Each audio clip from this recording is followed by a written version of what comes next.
A multidão zombou e pensou que Henderson perderia rapidamente diante de um espadachim como Taylor. No entanto, Taylor e Henderson já se conheciam. Antes do pontapé inicial, Taylor cumprimentou Henderson. Henderson respondeu, "Há quanto tempo, Taylor?" Taylor continuou, "A última vez que te vi foi quando você estava ajudando na colheita." O fato de Henderson ter desistido de sua vida como fazendeiro e ter aparecido aqui tornou Taylor inacreditável. Ele desistiu da vida de fazendeiro? É inacreditável. Taylor deu conselhos por causa do conhecimento que tinham, querendo que Henderson pensasse novamente. Ele estava orgulhoso de sua força de 2 estrelas e aconselhou Henderson a se render para evitar perda de tempo e derramamento de sangue. Taylor também disse que, como se conheciam, não queria machucar Henderson em uma luta sem importância como essa. Henderson ficou parado, ouvindo em silêncio os conselhos do oponente, mas não vacilou. Ele abaixou a cabeça e respondeu, "Esqueça quem eu era antes. Se você é realmente gentil, por que não desiste? Eu definitivamente não vou perder essa oportunidade de derrotar você." Taylor parecia preocupado e pensou que Henderson se arrependeria dessa decisão, porque tinha certeza de que Henderson perderia miseravelmente. Os cânticos começaram a soar. Henderson avançou na velocidade de um guerreiro agressivo. Ele atacou Taylor ferozmente, com os olhos brilhando e cheio de espírito de luta. Taylor começou a perceber algo incomum. Henderson não era um fazendeiro comum, mas uma pessoa de grande habilidade. Henderson usou a técnica da espada, criando golpes poderosos e contínuos dos quais Taylor não conseguia se defender. Henderson está determinado a provar que é digno da posição de comando. Ele se lembrava dos dias de treinamento duro, porque não conseguia perceber a aura tão rapidamente quanto os outros, mas tinha que trabalhar muito para senti-la. Ele se compara a uma tartaruga lenta, mas que tenta constantemente avançar. Mesmo tendo ficado para trás, Henderson continuou se esforçando e se aprimorando para seguir em frente. Com a determinação dos seus dias de treinamento duro, ele definitivamente precisa vencer esta competição. Lembrando-se de seus esforços, ele desferiu poderosos golpes de espada em Taylor, fazendo com que sua força aumentasse. Vendo que estava prestes a perder para Henderson, Taylor explodiu em força, determinado a não se deixar derrotar facilmente. Taylor emitiu uma forte energia de seu corpo, fazendo com que Henderson ficasse cauteloso e recuasse. Taylor começou a contra-atacar ferozmente. Mesmo que não quisesse usar sua aura, ele sabia que se não a usasse, ele definitivamente perderia. Ele pensou que com o poder de aura, ele poderia acabar com essa partida rapidamente. Taylor saltou alto, carregando uma força tremenda, correndo direto em direção a Henderson. O olhar firme de Henderson refletiu a imagem de Taylor correndo para frente. Henderson de repente se lembrou das palavras que Chris costumava dizer quando ainda era uma pessoa fraca, antes de ter a força que tem agora. Mas agora, Henderson não é mais aquela pessoa. Durante o treinamento, quando os outros estavam desanimados e aceitavam a derrota, ele sempre seguia em frente com o desejo de vencer. Se naquele momento ele também desistisse e se aceitasse como fraco, ele sempre seria um covarde. Não ousando enfrentar desafios, sua vida nunca mudará. Ele se lembrou e ficou ainda mais determinado. As palavras de Chris despertaram forte entusiasmo nele. Chris disse uma vez que com essa determinação, Henderson terá uma chance de vencer e se qualificar para ficar ao lado do comandante. Este é o resultado de seus esforços incansáveis no último mês. Chris acredita que isso é possível. Lembrando daquelas palavras de encorajamento, Henderson se sentiu fortalecido. Ele agarrou a espada firmemente em sua mão e imediatamente assumiu uma postura defensiva. Assim que Taylor avançou, Henderson brandiu sua espada para bloquear o ataque com força. Apenas um golpe defensivo fatal. Henderson derrubou Taylor, fazendo-o voar a dezenas de metros de distância. Mas Taylor se recusou a desistir, levantou-se imediatamente, cerrou os dentes e decidiu continuar lutando. Entretanto, a ponta da espada de Henderson se aproximou bem diante de seus olhos. Taylor não conseguia acreditar o quão forte Henderson era. Embora ele ainda estivesse surpreso, o resultado da partida estava claro. Taylor perdeu a batalha, derrotado pela espada de Henderson. Resultados anunciados. Henderson venceu o grupo 5 na primeira rodada. O público não conseguiu esconder a surpresa. Eles falavam alto, incapazes de acreditar que a pessoa que eles menosprezavam, um fazendeiro, pudesse derrotar o espadachim Taylor com poder de aura. Os espadachins levavam um ano para adquirir mana, mas agora um fazendeiro havia triunfado, superando aqueles que eles consideravam fortes. Henderson levantou as mãos, regozijando-se com os aplausos da multidão. Em outra área, um grupo de pessoas de status mais elevado observava a batalha com atenção especial. O resultado inesperado os deixou preocupados. Os nordestinos estão preocupados porque o boato de que Henderson é fraco não é mais verdade. Eles perceberam que a situação havia se tornado muito mais complicada. Em seu plano original, eles miravam Henderson como um alvo fácil de derrotar. Agora, eles temem que ele continue a vencer batalhas futuras. O Barão Grona os tranquilizou. Não percam a paciência desse jeito. Mesmo que a situação não seja favorável, o Barão Golo ainda espera que a Associação Nordeste vença. A próxima partida é contra Kevin, membro do Grupo 2. Passo a passo no ringue, Kevin pensou consigo mesmo, estou 5 segundos mais lento que Chris. Lembrando-se de Chris, ele disse a si mesmo, se você perguntar quem é a espada do comandante, a resposta definitivamente será Chris. Portanto, Kevin está determinado a provar que não é pior que Chris e que tem seu próprio valor. Ele decidiu usar sua própria maneira de expressar isso. O anúncio para começar a partida soou, das arquibancadas, uma torcida soou, vai, Miles. Kevin pisou no chão, de frente para Miles,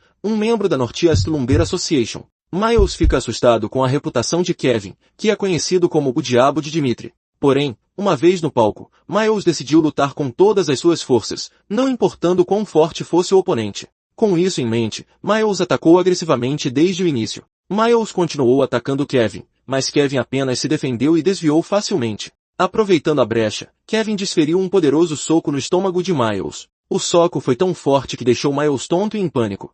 Miles contra-atacou com um golpe de mão e xingou, seu rato covarde. Mas não importava o quanto ele tentasse atacar, Kevin desviava facilmente. Miles rezou silenciosamente em pânico. Por favor, bata nele apenas uma vez. Mas imediatamente, Kevin desferiu um golpe forte, fazendo com que sangue escorresse do nariz de Miles e um dente também caísse de sua boca. Kevin, como uma fera, avançou com força avassaladora, deixando Miles extremamente assustado. Miles disse para si mesmo, apenas um homem, mas terrível. Incapaz de evitá-lo, Kevin continuou a atacar, fazendo com que Miles segurasse a cabeça e suportasse o golpe com dor. Miles se perguntou em desespero, será que consigo vencer esse monstro? O público abaixo do ringue ficou surpreso com a força de Kevin. Eles não esperavam que ele fosse tão forte. A vontade de Miles desmoronou completamente. Com a voz trêmula, ele pediu para se render. Kevin não demorou muito para vencer, entrando no round 3, provando sua força ao destruir a vontade do oponente. Quando os soldados estavam reunidos, o capitão Jonathan anunciou que desta vez a competição envolveria Chris, um cavaleiro de elite de Dimitri. Jonathan aconselhou os soldados, se vocês querem ficar mais fortes rapidamente, devem aprender com aqueles que já se foram. Ele enfatizou que Chris, como cavaleiro de Dimitri, seria um exemplo brilhante para todos seguirem. Todos responderam em uníssono, sim, senhor. Deste lado, Chris venceu e continuou avançando para a próxima fase. Os soldados observaram e aprenderam com Chris, tremendo diante de seu poder avassalador quando ele venceu num piscar de olhos. O capitão Jonathan percebeu que Chris ficava cada vez mais forte com o passar das partidas, demonstrando excelentes qualidades de comando e capacidade de liderança. Jonathan afirma que Chris é a espada que representa o comandante Roman. Não importa o quão forte o oponente seja, quando ele está na frente de Chris, ele é dominado por sua aura e força. No round 2, Chris continuou vencendo rapidamente, com apenas um ataque fazendo seu oponente cair. No entanto, parece que isso ainda não satisfaz Chris. Seu rosto estava extremamente tenso, ele ainda sentia que isso não era o suficiente. Chris continuou a atacar repetidamente, gritando internamente, eu quero mais. Um por um, o anúncio das próximas rodadas soou. Independentemente da luta, Chris ataca muito rápido, seus oponentes um após o outro sucumbindo a essa força e velocidade aterrorizantes. Recorde registrado de Chris. O round 2 leva 5 segundos, o round 3 leva apenas 8 segundos e o round 4 leva 10 segundos. Em menos de 1 minuto, ele completou 3 rounds. Com tamanha velocidade divina, Jonathan não pôde deixar de ficar surpreso. Ele não sabia quando Chris ganhou um poder tão terrível. Ele se virou para olhar o comandante Roman, imaginando como Roman havia feito Chris mudar e aumentar seu poder a esse ponto. Roman ainda observava atentamente a partida, e Jonathan continuava se perguntando, o que ele fez com Chris? Enquanto o próximo oponente de Chris entrava lentamente no ringue, os soldados atrás dele conversavam. Desistir é a escolha certa. Eles desistiram. Eles são tão fortes que é melhor desistir logo de cara do que ir lá e perder de forma humilhante. A seguir vem a batalha entre Farrell e Chris. Todos perceberam o quão grande era sua força. Eles se perguntam se Farrell pode vencer Chris. Alguns dizem que é impossível, porque Chris é muito forte. Ao ver Farrell se aproximar, todos estavam ocupados conversando, tentando adivinhar se Farrell conseguiria durar 10 segundos ou se perderia mais rápido que o adversário.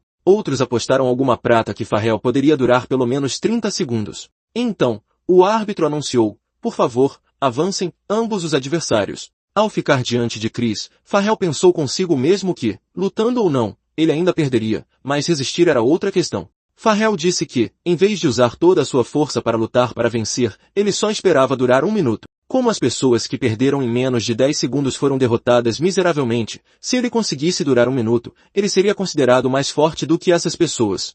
Se Chris não o nocautear depois de 1 minuto, Farrell definitivamente se tornará o centro das atenções como a pessoa que durar mais tempo. No entanto, Chris não o deixou realizar seu desejo. Assim que o anúncio da rodada final do grupo 1 soou, Chris saiu em disparada. Antes que Farrell pudesse mover qualquer coisa, ele recebeu um golpe de espada de Chris. Aqueles que observavam a partida todos ficaram boquiabertos de surpresa. Eles estavam petrificados pela cena diante de seus olhos. Ninguém conseguia falar. Poucos segundos depois, os soldados recuperaram a compostura e disseram: "O quê? Não acredito." Eles não viram Chris brandir sua espada. Seu poder era realmente grande demais para ser descrito. Em resposta à derrota de Farrell, o árbitro anunciou: "Esta rodada vencedora fez de Chris o líder do grupo 1." Chris caminhou até o ringue sob aplausos e gritos altos do público durante 5 rounds. O tempo de luta de Chris foi de apenas 27 segundos, o suficiente para surpreender a Northeast Association. Com um ritmo de menos de 1 minuto, ele venceu e liderou o grupo 1. Deste lado, no grupo 2, o maligno Kevin não decepcionou a todos com seu poder de sobrepujar a vontade do oponente. Ele derrotou facilmente os outros soldados, confirmando a vitória com força esmagadora. Nos grupos 3 e 4, com forte condição física, Volan e Poki também derrotaram todos os adversários, vencendo e avançando para a próxima fase. Quase todos da família Dimitri venceram rapidamente. O mais especial foi o grupo 5, onde Henderson venceu, surpreendendo a todos. Ele quebrou todas as previsões de derrota e venceu decisivamente em todas as partidas, criando uma reviravolta inesperada. E, finalmente, a única esperança da associação agora é o grupo de 6 MC Burnie. Uma pessoa que perdeu um braço pode vencer e ficar entre os 6 primeiros? No corredor, o confronto com um adversário aparentemente fraco fez com que o Nordeste sentisse que havia o último raio de esperança. O Visconde perguntou a Gabriel: "Como você se sente?" Gabriel, cavaleiro da família Conrad, respondeu rapidamente: "Muito bem." Portanto, o Visconde Conrad depositou todas as suas esperanças em Gabriel. Cada arma secreta da família Conrad foi treinada desde a infância.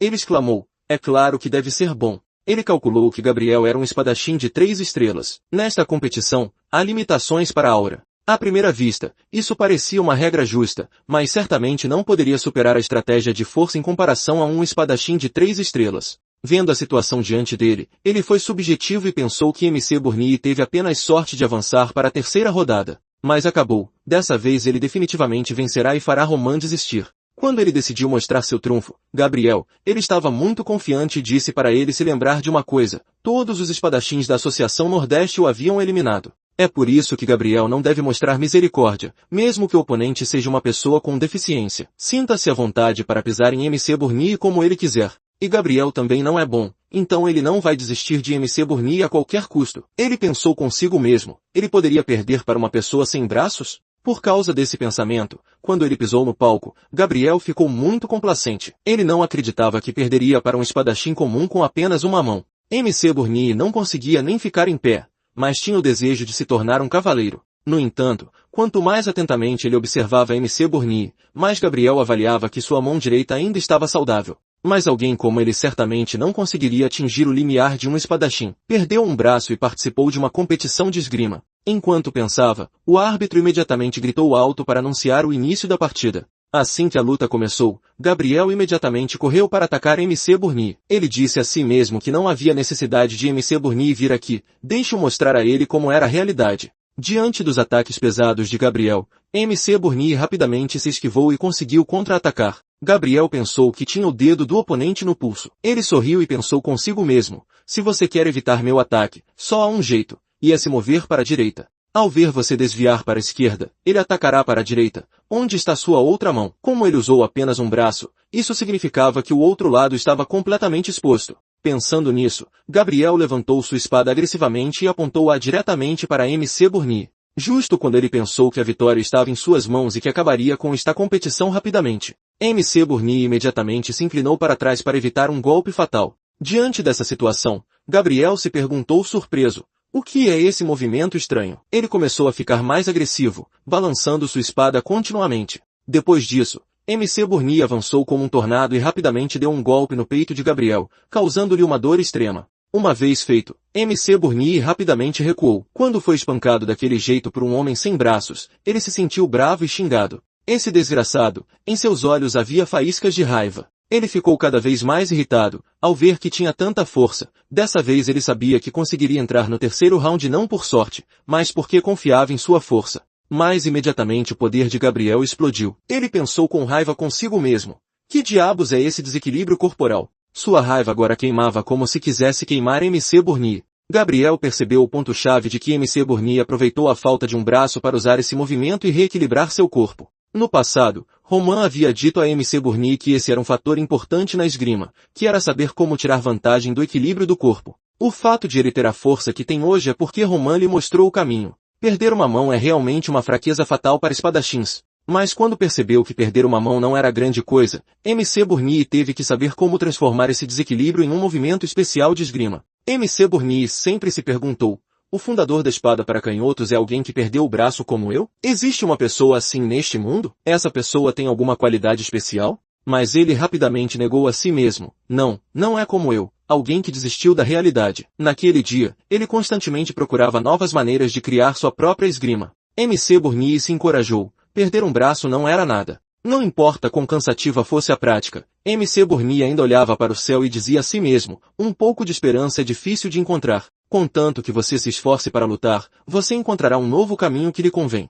É por isso que ele tentava constantemente praticar para vencer e se tornar um subordinado de Romain, a pessoa que lhe dava dicas e o ajudava a chegar onde está hoje. Graças a essas palavras de encorajamento, sua força aumentou dia a dia. Sua vida como espadachim nunca terminaria. Pensando nisso, MC Burnier endireitou sua espada e mirou precisamente em Gabriel, avançando rapidamente. Um último golpe de espada encerrou a luta, e ele derrubou seu oponente, deixando-o derrotado com apenas um braço. Assim, ele derrotou seu oponente com sucesso. Diante desse resultado, ele se lembrou e agradeceu ainda mais a Romain. Foi ele quem ajudou MC Burnier a mudar de forma mais positiva e a encontrar um novo caminho, uma nova vida. De um espadachim comum que antes se desesperou e queria desistir, ele agora derrotou um espadachim aura de terceiro nível, treinado pela família Nortias desde a infância. Com o resultado que todos previram, no final a família Dmitri venceu e, claro, a Aliança do Nordeste perdeu. Uma vez derrotado, o perdedor deve aceitar as condições, e a Aliança do Nordeste passará a pertencer à família Dmitri.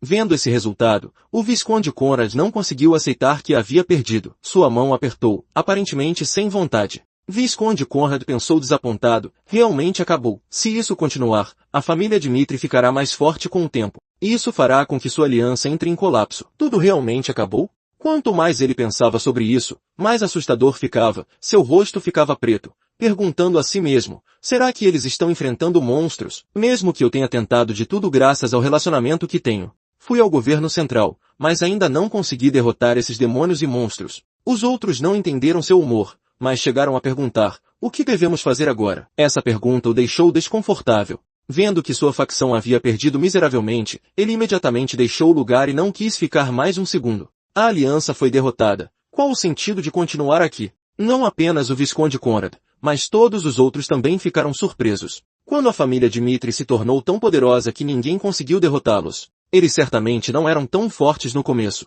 De repente, uma mão surgiu de algum lugar e disse, no entanto, para criar subordinados com um poder tão inacreditável, o líder deve ser uma pessoa com força extraordinária. O líder deve ser alguém que tenha fortes habilidades de liderança, controle e orientação para seu povo, para que ninguém possa se comparar. Para que os outros não consigam julgar, é preciso que alguém consiga mudar o mundo. E Romain fez isso com sua própria força. Ele usou sua inteligência e força para levar sua família ao topo por todos os meios. Dito isso, Taylor perguntou se eles entendiam o significado disso. Ele então explica, Romain é o líder e o mais forte, ajudando uma família a ganhar grande poder e se tornar cada vez mais prestigiosa. Agora o Nordeste perdeu. Eles não apenas perderam miseravelmente, como os soldados também se espalharam em diferentes direções. Se eles próprios querem se tornar mais fortes, a única coisa a fazer é seguir, aprender e ser leal à família Dmitri de Romain. A cena muda para Romain, que agora está cruzando os braços e encorajando a todos. Foi tudo difícil. Todos os soldados estavam reunidos em frente a Romain.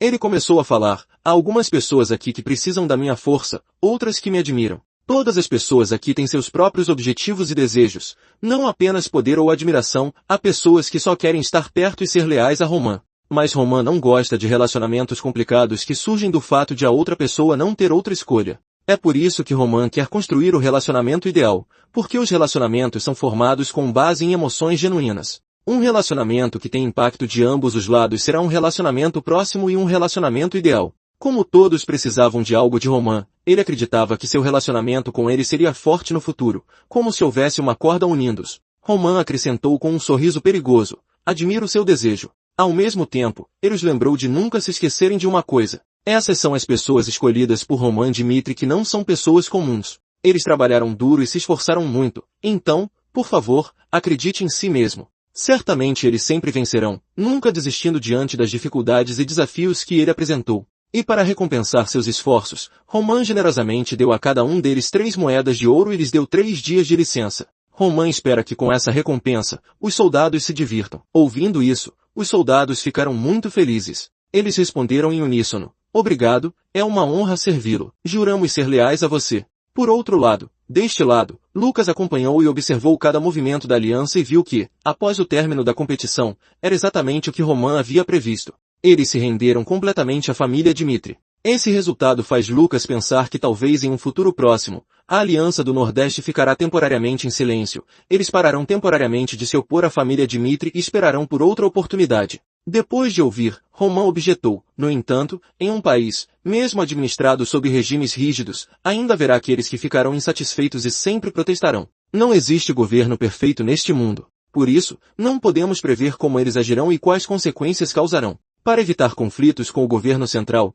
devemos minimizar os sacrifícios do Nordeste. Roman acredita que, portanto, se opor à Aliança do Nordeste agora é desnecessário. Quando Lucas estava prestes a perguntar algo, Roman continuou rapidamente. Então, em vez de continuar a encontrar maneiras de se opor, devemos mostrar a eles quem está no comando da situação atual. A união deve ser fortalecida. E finalmente, se quisermos destruí-los rapidamente, devemos dividi-los em pequenos grupos e então atacá-los gradualmente até destruí-los completamente. Roman então ordena que Lucas faça isso imediatamente. Do outro lado, Earl Douglas, da Força do Norte do Cairo, ainda está furioso porque o ouro roubado não foi encontrado. Ele gritou: você ainda não viu aqueles ratos? Mesmo que ele tentasse o seu melhor, seus subordinados não conseguiam fazer mais nada. Mesmo que eles lidassem com os caras recentes, eles ainda não conseguiam encontrar aquele ouro. Antes da guerra contra Lawrence, Earl Douglas uniu forças com o banco, usando suas conexões para ganhar grandes somas de dinheiro. Então, para se preparar para os próximos incidentes, ele também pediu dinheiro emprestado a Douglas e a várias pessoas poderosas do norte, incluindo Homer. Mas no final, ele foi miseravelmente derrotado por Roman. Quando o Visconde Barco fugiu para salvar sua vida, ele foi brutalmente assassinado e era o único que sabia exatamente onde estava o ouro. Nesse momento, Earl Douglas lembrou que o fundo secreto da família Barco ainda era desconhecido. E Earl Douglas é a única pessoa viva com alguma pista. Fui através de uma fiesta com o Visconde Barco. Então contratou ao grupo Luna Negra para encontrar esse ouro, pero em el camino para transportá-lo. Los ladrones se los roubaram. Com uma quantidade tão grande de ouro, Earl Douglas não podia deixar que sus esfuerzos fueram em vano. Assim que, por todos os meios, devemos recuperar esse ouro, incluso se tenemos que buscarlo em todo o Noroeste, devemos encontrá-lo. Gritou ordens a seus subordinados. O Conde Douglas pareceu perder o control Y gritou em voz alta. Esse ouro deve ser meu, deve pertencer-me Y nadipo é de usá-lo excepto eu. Justo quando se estava enojando, alguém entrou e Y anunciou. Senhor, Luna Negra informado que há uma pista sobre o paradeiro do ouro. Ao ouvir esta informação,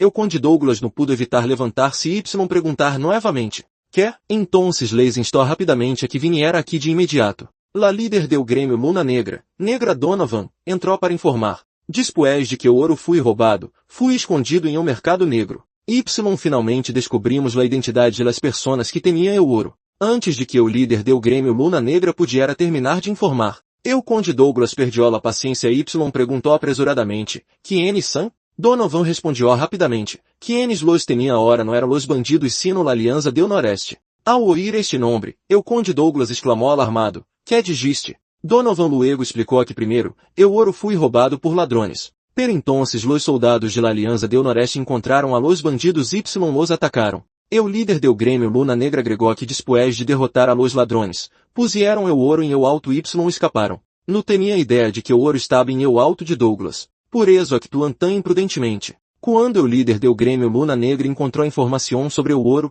descobriu um de elos. Se comercializa em o mercado negro Y tem um número de série que coincide com o fundo secreto do Visconde Bucle. Quando descobriu as pistas, se deu conta de que em realidade eram os hombres do Visconde Conrad los que tinha o ouro. Esse uno de suas sequaces Y membro de la aliança. Depois de escuchar o informe de Donovan, o Conde Douglas se enojou aún mais. Estava extremadamente indignado e odiava aún mais a la Aliança del Noreste por tomar o ouro que tanto havia trabalhado para encontrar. Pero por outro lado, Donovan pensou para si mesmo, se não hubiera dicho esto, facilmente nos habríamos levado todo esse ouro. Mientras o Conde Douglas estava furioso, sem saber que a sociedade de la Luna Negra se reía em secreto. Sin embargo, Donovan se dijo a si mesmo que ir em contra de seu amo era o pior erro que haviam cometido jamais. Aliança del Noreste, Arlo Douglas. Nunca sabrás la verdade sobre los cambios em la sociedade de la Luna Negra. Por supuesto, nadie menos que la sociedade de la Luna Negra. O grêmio mais prestigioso del norte foi tomado por Lucas, subordinado de Roman. Ahora se han puesto del lado de la família Dimitri han trabalhado para ela. La gente de la Aliança del Noreste todavia desconhecia todavia creía em la informação que havia dado la sociedade de la Luna Negra. O Conde Douglas não pudo contener sua ira, por lo que imediatamente ordenou contactar a la Associação del Noreste ahora mismo. Comenzó a luchar contra elos. Los perros que lhe roubaram su ouro devem ser destrozados cortados em pedaços. Em esse momento, la Aliança todavia estava sentada discutindo buscando formas de lidiar com o Conde Douglas. Porque esse monstro del norte tiene uma personalidade muito aterradora. Su poder não é esse ordinário, por eso no querem confrontá-lo. Les preocupava que se esto salia à luz, que passaria com sua relação? Nadie desconhece o carácter de Arlo Douglas. Se entera, hará grande escândalo. No les perdonará lo que ha hecho. Sin embargo, o Visconde Conrado lo desaconsejou porque também haviam prestado uma enorme suma de dinheiro ao clã Barco. O fundo secreto do clã Barco não pode pertencer só a Douglas. Assim que tinham que ter uma parte. Por supuesto, Douglas não podia quedar-se com todo esse dinheiro ao solo. Ao intentar roubar esse fundo negro, não está tratando de quedar-se-lo todo para si? Assim que não podia em absoluto rebajar-se a ser los primeiros, porque segundo o Visconde não haviam hecho nada malo. Justo quando todos se perguntavam como manejá-lo. Sem esse ouro, não poderiam ganhar esse dinheiro. Pero si se lo das, lo tomará todo. Entonces Conrad declarou, quando llegue o momento, tendremos voz voto. O ponto clave aqui é esse que Arlo Douglas tocou o ouro primeiro sem decir-nos nada. Eu acho de que tomou esse ouro sem informar-lhes isso que la gente estuviera mais a favor de não inclinar-se ante el. La gente também se ha vuelto contra el. Entonces decidiram apoiar ao Visconde Conrad. Justo quando todos haviam elegido plen, receberam uma notificação de que o Conde Douglas estava solicitando uma reunião com o Visconde Conrad usando magia. Ao ver esto, la expressão do Visconde era bastante preocupante. Aunque sabia que tinha que enfrentar-se a el, não pensou que seria tão rápido. Ao encontrá-los, o Conde Douglas perguntou repetidamente por que haviam tomado o ouro sem informar-lhe exigiu uma explicação. Sin embargo, o Visconde Conrad explicou com calma e gentileza que entendiam por que o Conde Douglas estava enojado. La família Barco lhes havia pedido dinheiro prestado antes. Por isso, o Visconde Conrado creía que o fundo secreto não podia pertencer a uma sola persona, sendo que devia dividir-se entre todos. Se volvió para perguntar-lhe ao Conde por que lo havia celebrado solo sem informar a los demais. O Visconde Conrad pensou que cambiar de tema seria uma buena decisão. Sin embargo, o Conde Douglas não estuvo de acordo e se opuso, questionando em câmbio ao Visconde por roubar-lhe su ouro e hablar de maneira ambígua. O Conde Douglas afirmou enojado que o ouro lhe pertencia ao a nadie mais. Como sabia lo deu o ouro, era solo suyo. Aunque o Visconde Conrad tentou disuadir ao Conde Douglas, este seguia muito enojado e gritou, cala-te. Después de eso, Arlo Douglas se enojou cada vez mais declarou que queria iniciar uma guerra com a Aliança del Noreste que não los perdonaria por oponer-se a el. Se pondrá em contato com Central solicitará uma licencia para declarar la guerra. Desafortunadamente, la Aliança del Noreste não conta com barco para protegê-la. Arlo Douglas sem dúvida lhes mostrará quais são as consequências de oponer-se a el. Ante essa declaração de guerra, o Visconde Conrado sentiu que a situação se volvia cada vez mais grave e incontrolável. Foi mais grave de lo que havia previsto. Capítulo 86. Después de receber este aviso, Lucas regressou imediatamente a informar a Roman la fecha prevista. Arlo Douglas declarou la guerra à Confederação del Noreste. Se fuera Arlo Douglas, habría dicho que lo haria. Sostuvo la taza de té, bebió com calma e dijo hasta hora. Todos seguindo segundo o previsto. Sin embargo, o Visconde Conrad não era o tipo de persona que se apresuraria a actuar sem considerar a situação. Se Arlo Douglas pressionara demasiado, poderia tragar-se seu orgulho e rendir-se. Para evitar que isto suceda, dijo mientras sorbia su té. A partir de agora temos que difundir esse rumor rapidamente. Solo entonces continuará a guerra entre ambos bandos. El planeou todo perfectamente, solo quando as personas caem em la desesperação podem desejar su orgulho. Ao norte de El Cairo, o anciano perguntou surpreendido. Que disses? La situação é muy tensa ahora? Afuera la calle estaba lena de gente que também escuchaba la história. La Alianza del Noreste se prepara para actuar contra o Conde Douglas. Quedaram muito surpreendidos por esta informação. Alguém dijo, agora tendremos que cerrar o negocio. Em outro rincão oscuro também havia duas personas conversando. Isso certo. La outra parte afirmou que definitivamente era certo. Escuché um pariente del Visconde Conrad decirlo. Después de sua conversação com o conde, se volvió loco y destrozó cosas. Sin embargo, o anciano no lo creyó, lo que provocou que o anciano de enfrente lhe contará mais. Escuché que esta vez está decidido a aplastar a Arlo Douglas. Não temos nenhum motivo para interferir em eso. À medida que se difundia a história, todo o mundo hablaba de esta guerra y corriam rumores de que o Visconde Conrad iria à guerra contra o Conde Douglas. Los comerciantes y servientes, que perteneciam a las clases bajas de la sociedade Y difundiam os rumores, eram todos de origem comum. Quando o conde escuchou os rumores, se enojou muchísimo Y gritou, los destruiré. Luego golpeou su mano sobre la mesa, dizendo, esas ratas cobardes se atrevem a hacer-me esto. Luego senalou a la gente que estava abaixo Y dijo enojado, enviem uma petição ao governo de imediato. Nunca los perdonaré, bastardos. Arlo Douglas nunca os perdonará, bastardos. O Visconde Conrad Oeste Y entrou em pânico. Conde, deve haver algum mal-entendido, e eu tampouco sei que está passando. Hemos considerado Y decidido entregar-lhe esse ouro, esperamos que perdone nuestro incidente esta vez. O Visconde suplicou, Conde, lo está viendo em la pantalla, por favor calme-se, esse rumor não é certo. Sin embargo, o conde lhe repreendió, Visconde Conrado, no actue así, no sois ciego. Pero debido a sua traição, esta vez não aceptou a reconciliação del Visconde. Me comuniqué com usted para que nos se reconciliara. Esta é uma declaração de guerra contra ratas codiciosas como tu. Intenta luchar, pero no esperes escapar. Ao ver ao conde tão enojado e incontrolável, todos estavam preocupados, algo grande ha sucedido. Arlo Douglas estava decidido a luchar contra a União. E não havia forma de ganar-lhe, assim que rapidamente dijeron, contactemos ao governo central para pedir ajuda.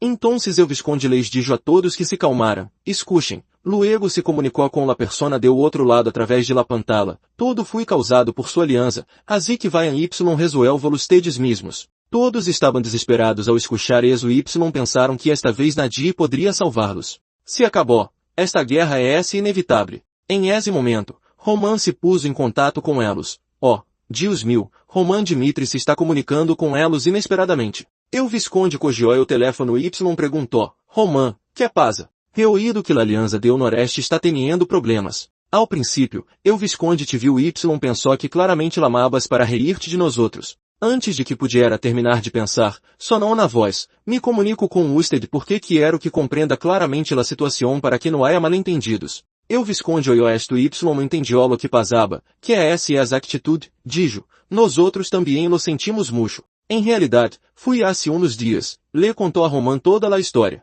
Ao escuchar ao Visconde explicar a situação, Roman perguntou, entonces, que vas a hacer ahora? O Visconde não sabia que dizer, em esse sentido, no puedes quedar-te sentado Y ver como o território del Noreste cai em manos de las potências del Norte. Ao ouvir esto, o Visconde perguntou surpreendido, não me digas que nos vais a ajudar. Roman respondeu com franqueza, incluso se há alguns problemas em nuestra relação. O lado de Dmitri tampouco pode ignorar lo que está sucedendo em la Alianza del Noreste. Em esse momento recordou lo que havia dicho o conde, não tienes nenhuma dúvida? Alianza del Noreste. Se ambos bandos luchan, quem se beneficiará? Não seremos nós outros, Dmitri. Conhecendo suas intenções, este tipo era realmente monstruoso. Com a situação actual agora não era o momento de estar enojado. É certo que antes não teníamos uma relação amistosa, pero agora realmente necessitamos tua ajuda. Prometes que em el futuro haremos lo que quieras, sempre Y quando puedas olvidar los rencores del pasado Y ajudar-nos agora. Aunque no quiera, agora não é esse momento de ser arrogante. Se tuviéramos mais tropas, habríamos minimizado os danos causados por la guerra, porque o governo central se negou a ajudar, assim que tuvimos que encontrar outra maneira. Tuvo que humilhar-se. Entonces Roman dijo sinceramente, em el fundo, não quero ajudar mucho a tua aliança, pero tampouco quero perder minha imagem por uma pequena coisa. Considerando a situação actual em El Cairo, solo nos queda cooperar entre nós outros. Dmitri y Alianza del Noreste governarão juntos esta região do Noreste, dijo com confiança.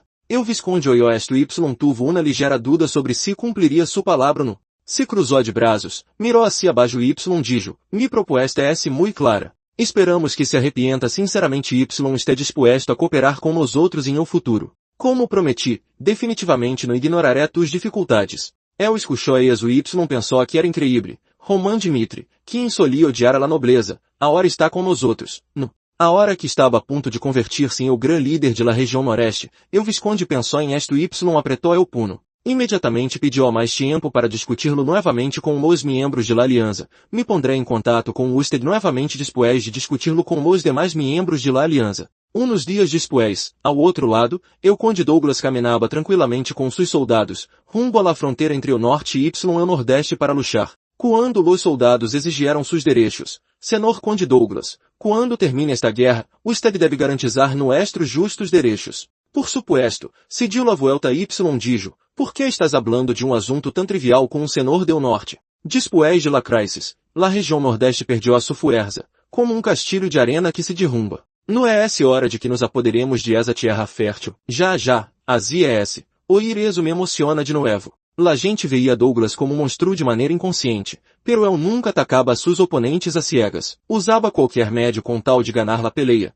por lo que seguia vivo hasta esse momento. Antes não podiam actuar devido ao governo central. Agora los nobres del norte se han aliado entre si. La aliança del norte nunca colapsará. Tão pronto como los lados norte y noreste se encontraram, el Conde Douglas não pudo esperar mais y quis pelear de imediato. Só el Conde Douglas, Saul y responde a mi desafio. Pero la outra parte dijo, este não é esse o momento de discutir mais eso, por favor espere um pouco mais. Justo quando el Conde estava provocando, parecia que todos haviam legado, assim que pongamos todas nuestras fuerzas em esta batalha decisiva. Este lado respondió, não necessitamos hacer eso. De repente, seus subordinados anunciaram que se acercava outro exército, lo que deixou ao Conde Douglas confundido sobre lo que estava sucedendo. La bandeira de la família Dmitri ondeava ao viento. Quando viu la bandeira, se assustou muchísimo. Essa bandeira pertenece a Dmitri. Roman havia guiado a seus soldados a esta batalha. El Conde Douglas se perguntou, por que está aqui os soldados de la família Dmitri? Roman lo mirou y luego seguiu perguntando,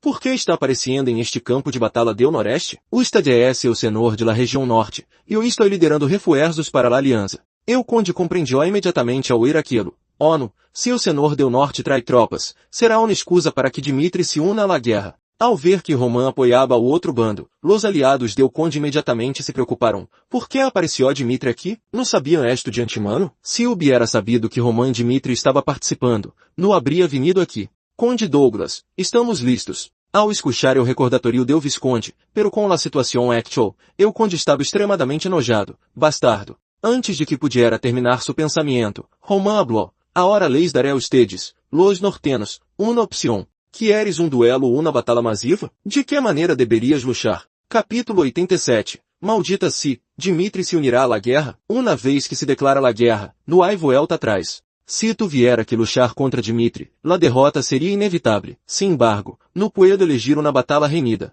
Aunque nuestros números superam los de la aliança del Noreste, los soldados de Dmitri são um exército poderoso que ha pacificado la guerra em el sur, convirtiendo-los em um oponente formidável. Agora o norte não podia nem retroceder nem avançar, se encontrava em um dilema. Que devia ser? Ao vê-lo dudar, Roman dijo, tenho uma proposta, hagamos um duelo. Me enfrentaré a 3 espadachines ao mesmo tempo. Que te parece? Se a dudas puedo aumentar-lo a 5 personas. El Conde se sobresaltou ao ouvir aquilo. Reconozco que é muito fuerte, pero não esperava que se era uma proposta tão descabelada.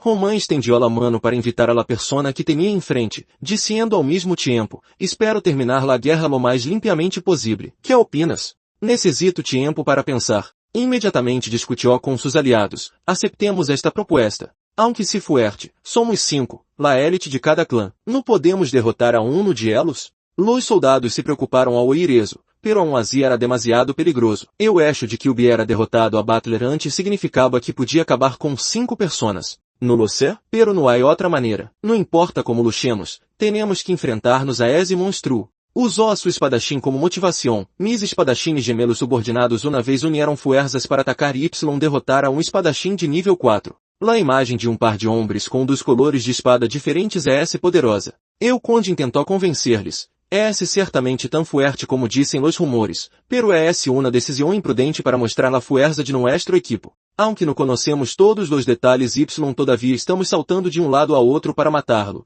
podemos apoderar-nos por completo de todo o Noreste. Ao oír esto, los demais miembros não tuvieron outra opção que seguir su conselho. Seguiremos la opinião del conde. Com eu acuerdo de todos, quiso destruir aún mais a Romã. Definitivamente haré que te arrepientas de tua arrogância. Luego se levou a cabo o partido oficial, eu gobierno supervisor. Este partido será especial, será uma contra 5. Los gemelos estavam discutindo, eu hermano maior Belton y eu hermano menor Beltel. Beltel y atacaremos desde los costados y buscaremos refúgio. Mientras eu condistela a vista, os tedes dos lo atacarão. Incluso se eres um excelente espadachim, em um momento em que intentes contra-atacar, habrá uma apertura. Dejad-nos a nós outros o ataque decisivo. Se nos apoiais, juntos poderemos ganhar fama y riqueza. Luego se anunciou que todos estavam em posição y se isola a bandeira. A la carga, Beltel. Em esse momento, los dos hermanos Belton y Beltel corrieron hacia Romã, usando toda sua fuerza para atacá-lo. Sin embargo, em esse momento permaneceu imóvel, tranquilo, como se nada hubiera pasado. Tómalo, Romã Dimitri. Acercando-se mais, Romã sacou sua espada. Um solo golpe de espada los dividiu em 4, acabando com suas vidas em questão de segundos. Eu conde estava aterrorizado. Um disparo y uma matança de gemelos. Eu conde declarou la guerra, assim que de repente recordei esto. Quando a família Barco era próspera, sempre se intentava resolver-lo mediante o diálogo. Entonces, por que não nos dijisteis nada? Los miró com olhos frios. Para concluir uma coisa, los senhores y condes del norte ignoram completamente a existência de nuestra família. Y para mim essa verdade era desagradável. Su rosto se volvió mais feroz que nunca. Agora te darei a oportunidade de terminar este duelo, de decidir ao ganador uma vez mais através do combate. Que te parece? Eu escuchou eso y pensou, de que se trata esta batalha? Se está lá uma batalha renhida y morirão innumeráveis soldados, é-se melhor sacrificar a estas 5 personas. La lei é essa la lei. Se disse que se decide mediante o combate, que assim se. Cerrou los olhos y dijo impotente, não sei que a ser. Se eso é esse lo que quieres, levarei a cabo a batalha segundo o planeado. Los 3 soldados restantes estavam muito assustados y dijeron, esperad. O assunto de decidir o ganador já terminou. Y a batalha terminou assim. Que piensas? Los romanos se sentiam muito divertidos por sua inferioridade. Los soldados do norte ondeavam bandeiras blancas como cobardes. Assim que esta vez não usará uma espada, sino que luchará contra elas desarmado. Romã levantou a mano y perguntou, entonces, estás feliz de pelear? Não te arrepientas de tua eleição? Maldita se me eco atrás em estas condições, seria uma vergüenza para um espadachim. Maldita se, e anulou-se, pero incluso se não tenho uma espada, vale a pena intentá-lo, verdade? Entonces decidiram seguir adelante de todos modos. Vamos! Mientras los 3 cargaban, Romã permaneceu onde estava, mirando a punta de la espada. Su rosto não mostrava emoção alguma. Entonces Romã usou solo um golpe para romper suas espadas y dejar-los inconscientes em segundos. Fueron golpeados hasta quedar hechos pulpa por romanos, luego medio muertos, dijeron, rindam-se. Romano se detuvo y les dio uma fuerte patada. Alguma outra ideia? Sus olhos se oscureceram. Eu conde solo pudo inclinar la cabeça y responder, no. Ao ver a Romã pelear assim por la aliança del Noreste. Eu Visconde Conrad inclinou la cabeça repetidamente y dijo, res trabajado duro, ha sido placer trabalhar contigo. Supongamos que elegimos uma guerra total contra Dimitri, los que morirão serão elos, sino nós outros. Este foi o momento em que todas as classificações do Nordeste quedaram firmemente ordenadas, tal como lo pretendia Romã. Se girou, sonrió y se foi, quando todo salió como eu queria. Poucos dias depois do final de la batalha entre o Norte y o Nordeste. Em el gran salão há uma mesa larga donde se realiza uma reunião. Oi, Romã representou a su padre para presidir la reunião. Dijo, mi padre me ha dado plena autoridade para esta reunião. Me pergunto se alguém todavia lo encontra inconveniente. Sin embargo, esta vez nadie se le opuso. Entonces comenzaremos la reunião a partir de agora. Perguntou Romã a todos, creem que o reino de Cairo está em el caminho correto. Durante la invasión de Héctor ao frente sur, lo que me cansaba não era luchar contra Héctor sino contra o inimigo interno. Los comandantes ali não confiam em mim. Mientras caía o frente sur, o governo central solo podia luchar entre si por eu poder.